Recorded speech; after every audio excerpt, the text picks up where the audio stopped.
Joann Wheeler has been the director of Arts Oil City for 10 years. In that time, she has enticed people from across the United States to become part of this artist relocation program. While the hoped-for economic development that is resulting from this burgeoning arts community is slow growing, Joann notes that in partnership with the city and the Arts Council, Arts Oil City is creating an impressive economic impact.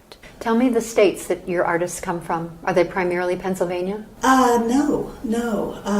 Our first artist came from Alaska. We've had several from California, Massachusetts, Michigan, Florida, a couple from Florida. Are they generally single people or are they family people, or does it mix? They're generally people in the second half of life. Some come as couples and their kids are grown. And some are single people, some are people who've had some kind of upheaval in their lives and are looking for a new start. But the common element is they're people in the second half of life, 45 and up. How do you keep them here? I try to make sure that people know what they're getting into. How do you do that? What do you tell them?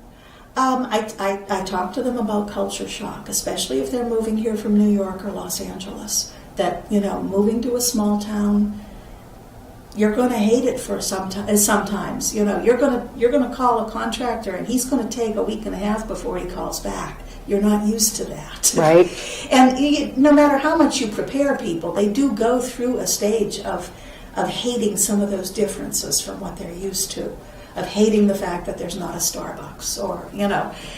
But I try to make people aware of what they're getting into before they get here because I want them to be happy.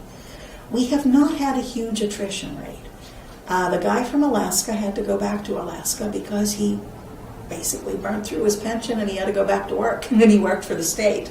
So he went back to Alaska, but he left behind a building that he rehabbed beautifully and a restaurant space that's still in use. So even that I don't see as a negative. Right. No. People who move here leave their mark, whether or not they stay. We've had a couple deaths.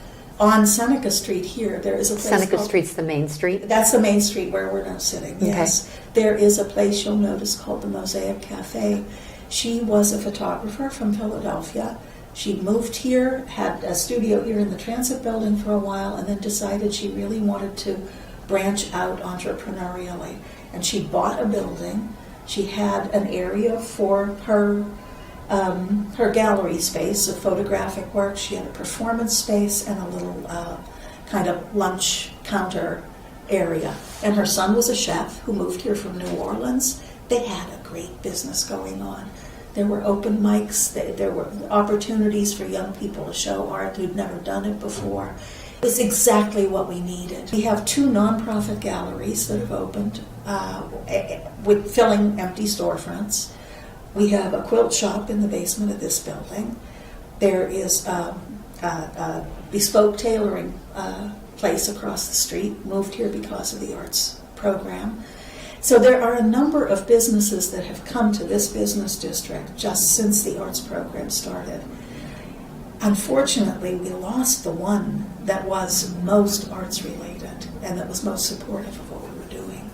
In 10 years, it sounds great and is a summary, but that's such a slow process to have.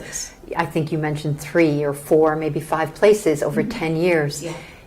Are you frustrated by that slowness, and does it change the process of we need to change what we're doing here because we're not developing fast enough by your community?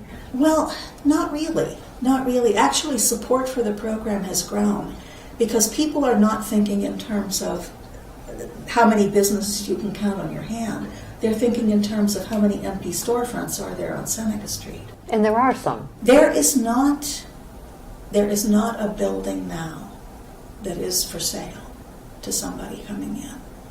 There is a building that we're not sure of the status of. There's another building that we're not sure of the status of.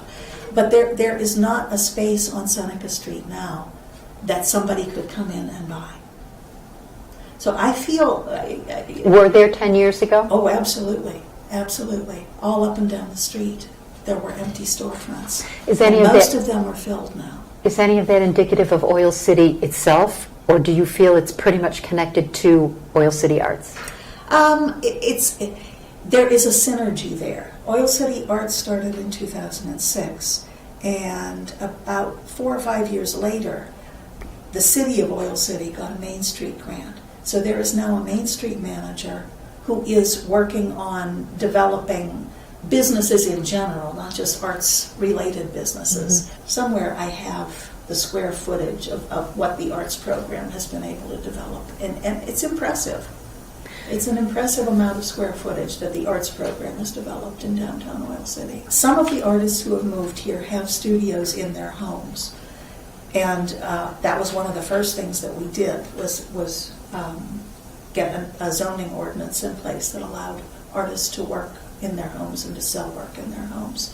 But doesn't that defeat the purpose of trying to have this, the transit building, as an art center? No. Think of this as kind of an incubator. You know, when people come to town, this is a great way for them to move in, do artwork, get to know a lot of people, you know, participate in whatever's going on downtown. But when they start feeling entrepreneurial, this is all a nonprofit setting. This isn't a mall. You know, we're not open 24 hours a day and you know, advertising to get the foot traffic in. This is a work area. If they want to go beyond what we're doing here, then we encourage them to, like Mary bought the building and developed her business there. We have a couple of artists who have renovated carriage houses or, you know, pieces of property, or even bought a second piece of property to use as an art studio. That's development too.